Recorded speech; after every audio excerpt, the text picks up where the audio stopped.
मेरा नाम दीपक मिश्रा है। मैं भैरवपुर गांव का रहने वाला हूं। हमारा गांव एकदम शांत और हरियाली से भरा हुआ है। खेत, कच्चे मकान और दूर दूर तक सिर्फ हरियाली। गांव से करीब 1 किलोमीटर दूर एक पुराना रेलवे स्टेशन है, भैरवपुर हाल्ट। जब मैं छोटा था तब भी वहां कोई ट्रेन नहीं रुकती थी।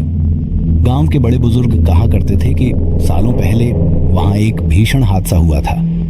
एक रात एक मालगाड़ी पटरी से उतर गई थी। कई मजदूर मारे गए थे। उसके बाद से रेलवे ने वो स्टेशन बंद कर दिया। लेकिन गांव में एक मान्यता थी। हर साल अमावस्या की रात वहां एक ट्रेन आती है, सिर्फ उन लोगों के लिए जो अपनी जिंदगी से थक चुके होते हैं या जिन्हें कोई आवाज बुलाती है। ये बात 2015 की है। मैं उस वक्त 18 साल का था, बिल्कुल बेफिक्र, ना डर ना अंधविश्वास। अमावस्या की रात थी। हम दोस्तों में बैठे मजाक कर रहे थे। मैं, संजू, मोहित और चंदन। किसी ने हिम्मत भरी बात छेड़ दी, चलो आज रात भैरवपुर हाल्ट तक चलते हैं, देखते हैं क्या सच में कोई भूतिया ट्रेन आती है। हम सब हंसते हुए तैयार हो गए। किसी ने मां की बात नहीं मानी, न बाबा की चेतावनी सुनी। रात करीब 1 बजे जब पूरा गांव सो रहा था, हम चारों टॉर्च और साइकिल लेकर निकल पड़े। जब स्टेशन पहुंचे तो माहौल अजीब सा था। चारों तरफ सन्नाटा। चांदनी थी लेकिन सब कुछ भटका हुआ लग रहा था। स्टेशन की इमारत टूटी हुई थी, खिड़कियां उखड़ी हुई, प्लेटफॉर्म पर घास उगी हुई। पुरानी टिकट खिड़की अब मकड़ियों के जालों से भर चुकी थी। हमने हंसते हुए इधर उधर घूमना शुरू किया। संजू ने प्लेफुल अंदाज में चिल्लाया, ओ भूतों, ट्रेन भेज दो। लेकिन तभी हवा का झोंका आया, तेज, बिल्कुल बर्फीला, और हमें दूर से ट्रेन की सीटी सुनाई दी। पहले तो सोचा किसी और स्टेशन की आवाज होगी, लेकिन जैसे जैसे आवाज पास आती गई, दिल तेजी से धड़कने लगा। हमने देखा दूर पटरियों पर धुंध के बीच एक धुंधली सी ट्रेन की शक्ल बनती जा रही थी।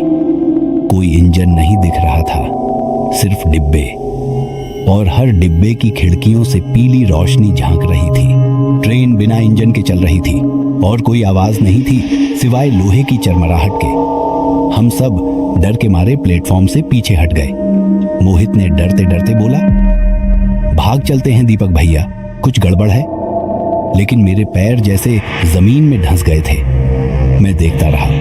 जब ट्रेन हमारे सामने से गुजरने लगी तभी मैंने देखा हर डिब्बे की खिड़की से लोग झांक रहे थे, लेकिन उनके चेहरे इंसानों जैसे नहीं थे। काले, धुंधले, आंखें बिना पलक झपकाए सीधा हमें देखती हुई। एक डिब्बे की खिड़की से एक औरत ने हाथ बढ़ाया, जैसे बुला रही हो। उसकी चूड़ियों की आवाज आज भी मेरे कानों में गूंजती है। मोहित और चंदन भाग निकले। मैं और संजू वहीं जमे रहे। तभी ट्रेन अचानक रुक गई, एक झटके के साथ, और प्लेटफॉर्म पर एक टिकट गिरा, पुरानी सी, पीली, फटी हुई। मैंने उठाया, उस पर लिखा था भैरवपुर से मुक्ति की ओर। टिकट पकड़ते ही मेरे हाथ जलने लगे। मैंने टिकट गिरा दिया और पीछे भागा।